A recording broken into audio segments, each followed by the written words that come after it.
Magandang umaga Riyadh, Middle East, magandang hapon Pilipinas. Nakikita niyo po ay magagayat ako ng chicken at ibinabada natin ang ating ginayat na lettuce, ang ating sibuyas at bawang, ang ating manok, ang ating kamatis at ang ating konting luya lang.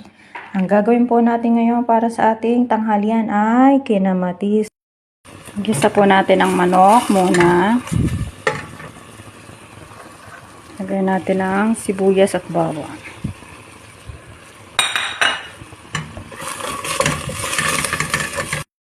Kamatis, paminta, pangpalasa. Lagyan natin ang pakuluan lang po natin ang ating kinamatisang manok bago natin ilalagay ang ating lettuce.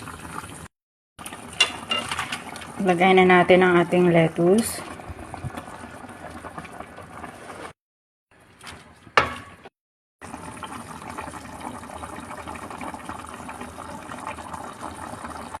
Luto na po ang ating kinamatisang manok.